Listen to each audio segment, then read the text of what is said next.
Hello, hello, ladies and gentlemen. This is your girl Mitzi, and this is Mitzi. Let's think about it. Today, we are thinking about ghost and Buddhism. Yes, a combination that you wouldn't be thinking about, but today, that is exactly what we are thinking about. So, with that being said, I'd like to welcome my special guest, Sadhu. Thank you so much for coming onto my show, sharing your time and your perspective with me. I am excited to dive in. So, let's go ahead and dive in and just break up these two topics and then we could bring them in all together. So, what does that make you think about when you hear the word ghost?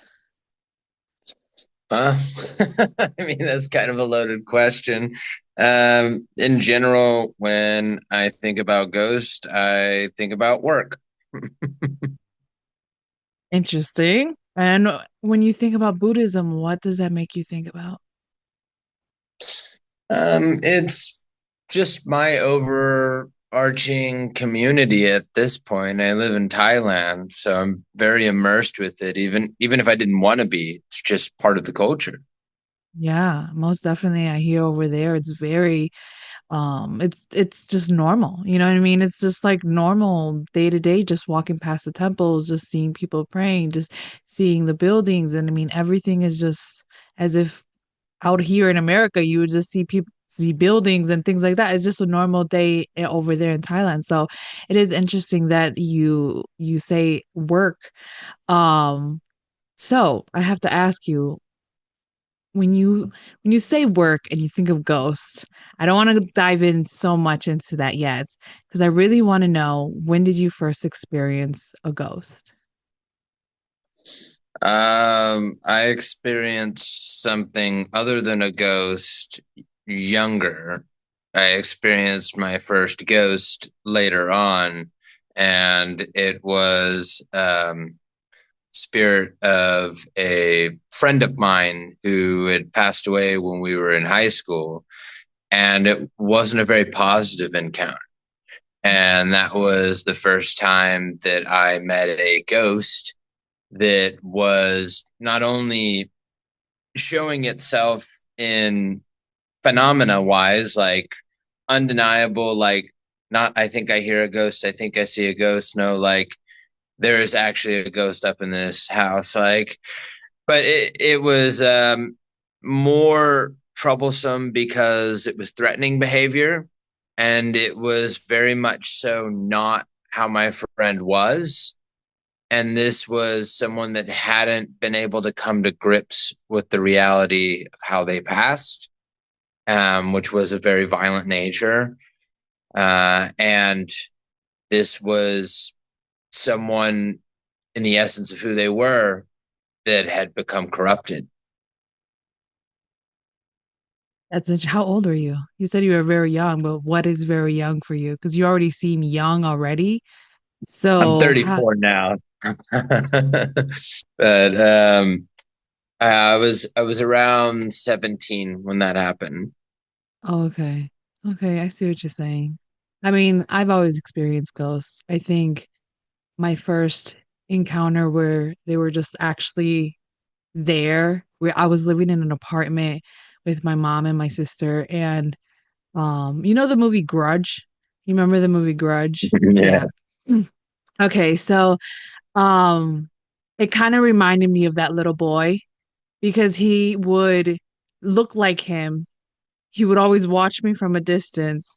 And whenever I was alone, he would try to come and bother me, but I know that I have more power than whatever spirit that's in the spirit world. So I know how to handle myself even at a very young age. I would think I was like 13 years old at the time.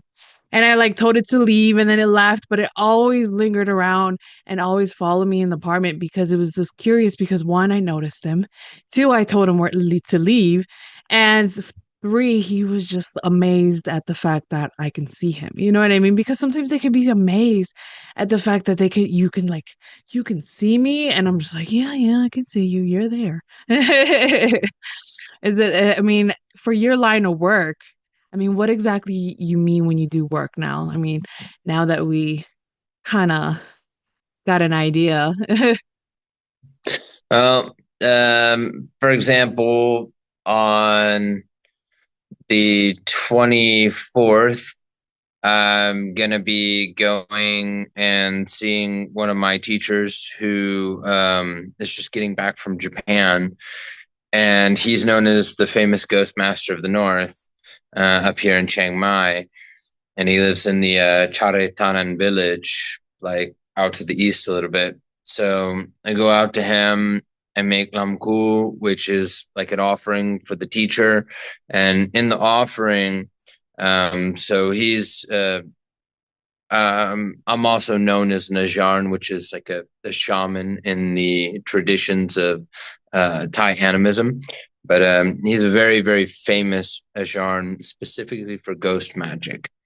Okay. And when you bring a lamku, what this will consist of is there will be fruit, there will be tobacco, alcohol, usually like betel nut, and you'll have incense, candles, a bit of money as well, and flower garland, etc. But what's interesting is you don't give the alcohol and the tobacco to the master. It's actually going for the spirits, and they will open it and they will prepare it for the spirits.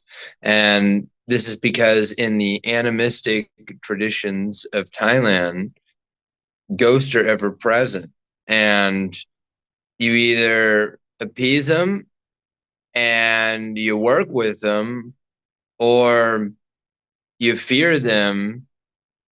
That's pretty much the role in society that they play. You have to acknowledge them. Yeah, I see what you're saying. I see what you're saying. At some point you have to acknowledge them because we are combined. I mean, the spirit world is along us with us in our natural world, and people don't think of it like that. People don't realize how our world is so quick and so small compared to what's out there. You know what I'm saying? And for someone who does what you do, I guess I have to ask you, does your faith in Buddhism keep you grounded? Well, I mean, I wouldn't say that I have faith.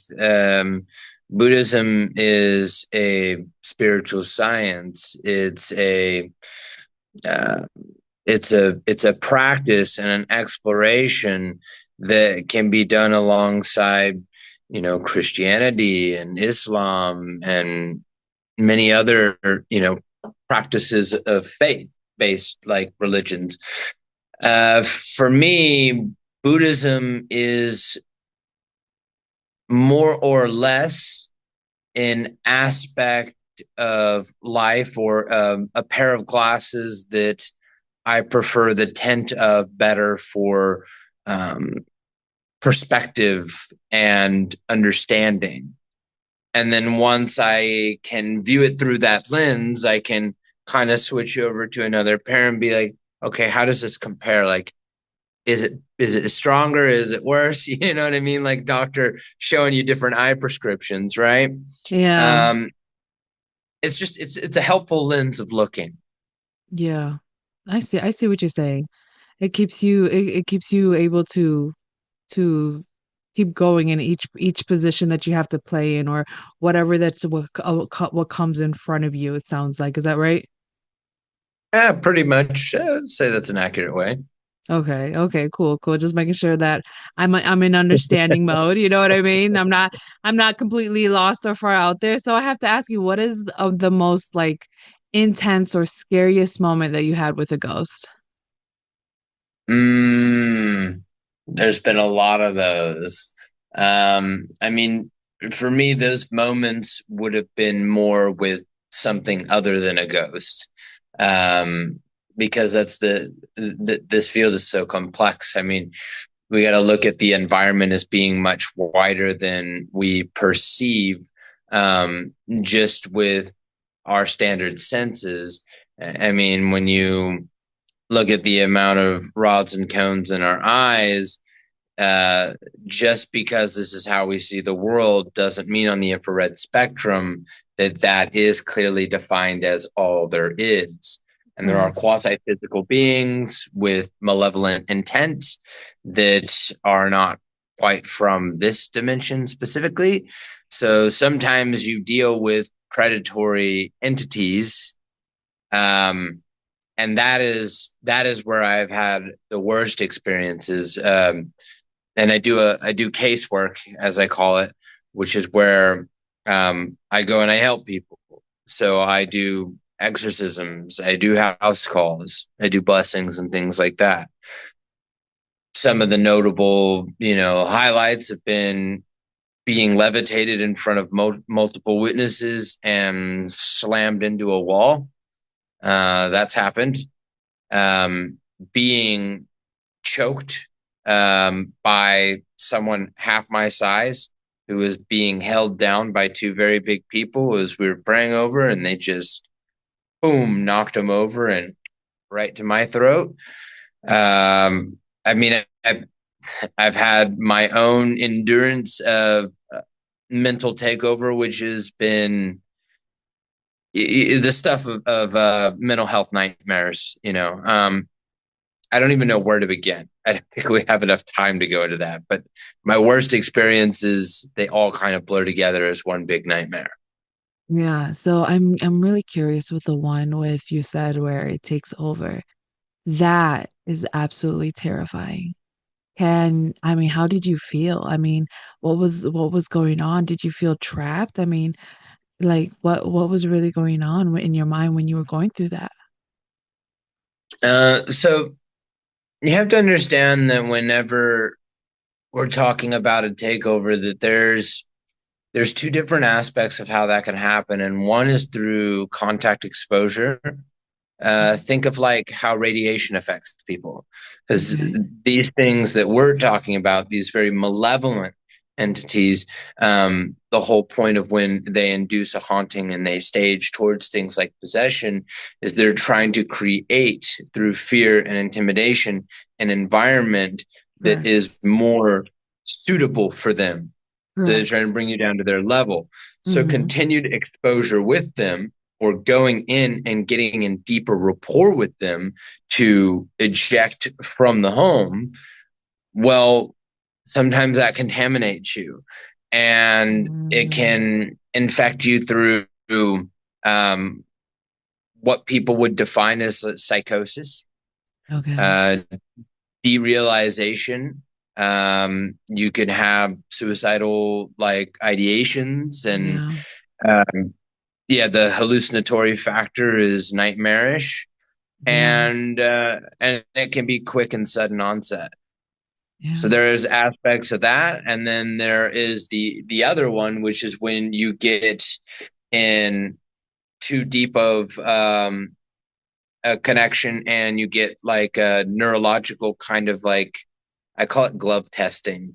So the same Mm, way that it is inducing possession with another person, you might not necessarily be the end goal. It already has a target selected, but it sees this as a means to an end. So it's like, okay, well, let's just take this out real quick.